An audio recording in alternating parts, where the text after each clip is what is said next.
نحمده ونصلي رسول الکریم اما بعد فاعوذ باللہ من الشیطان الرجیم بسم اللہ الرحمن الرحیم۔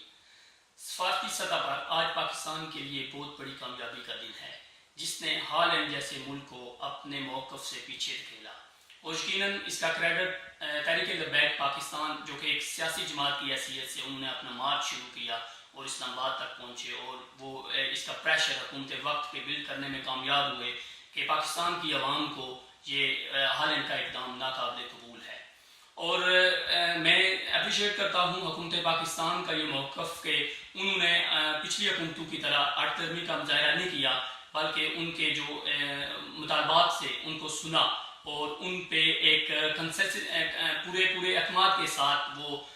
ہالینڈ کی ایمبیسی پہ پریشر بلڈ کرنے میں کامیاب ہوئے کہ پاکستانی عوام کو اور پاکستانی حکومت کو آپ کے یہ اقدام ناقابل قبول ہیں۔ اور جب آپ اندرونی لحاظ سے تمام سیاسی جماعتیں اور مذہبی جماعتیں اکٹھے ہوں تو کوئی بھی حکومت اور کوئی بھی ملک چاہے وہ کتنا بھی ترقی یافتہ نہ ہو وہ آپ کے سامنے کھڑا نہیں ہو سکتا، اور ایسا ہی ہوا ہالینڈ کے کیس میں۔ ہالینڈ نے پاکستانی گورنمنٹ کا جو پریشر تھا اسے کوپ کرنے میں ناکام رہے، اور انہوں نے فوراً یہ فیصلہ جو کہ اگلے آنے والے چند مہینوں میں انہوں نے حضور علیہ السلام کی گستاخیوں کے حوالے سے ایک پروگرام مرتب دیا ہوا تھا، اس سے فوراً وہ پیچھے ہٹے اور اپنے حکومتی لیول پہ یہ اعلان کیا کہ وہ اس کو فی الحال موقوف کرتے ہیں بلکہ کینسل کرتے ہیں۔ تو یقیناً یہ پاکستانی حکومت کے لیے ایک بہت بڑی کامیابی ہے۔ ہمارے جیسے ملک میں جسے تھرڈ ورلڈ کنٹریز کہتے ہیں لوگ، اس نے ایک ترقی یافتہ ملک کو اپنے موقف سے پیچھے دھکیلا۔ یقیناً اس میں جو پاکستانی حکومت ہے اس کی بڑی کامیابی ہے، انہوں نے بڑے مدبرانہ انداز سے اس پورے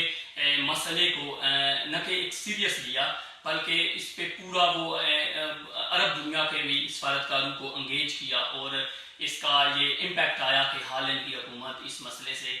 دستبردار ہوئی۔ اس کے ساتھ ہی میں تمام عاشقان رسول جنہوں نے پاکستان کے حوالے سے اس مارچ کے حوالے سے لاہور سے لے کر اسلام آباد تک ایک بڑے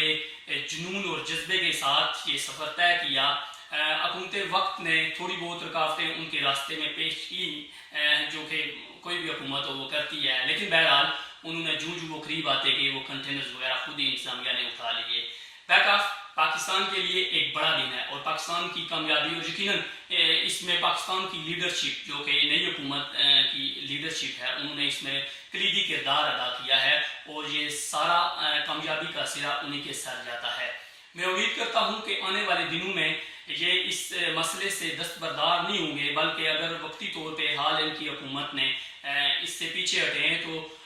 اس کو بالکل اس طرح نہیں چھوڑ دینا چاہیے کہ یہ بس اب سر دھانے کی نظر ہو گیا، بلکہ جو انہوں نے اعلان کیا ہے کہ اس کو OIC اور اقوام متحدہ اور دیگر جو متعلقہ فورم ہے ان پہ اٹھانا چاہیے۔ ایک بار پھر وہ عاشقان رسول پورے پاکستان کے جنہوں نے اس پورے عمل میں حصہ لیا وہ یقیناً خراج تحسین کے مستحق ہیں، اور یقیناً اس کے پیچھے ان کا ایک بہت بڑا رول ہے۔ اس کے بعد پچھلے چند دنوں سے سوشل میڈیا پہ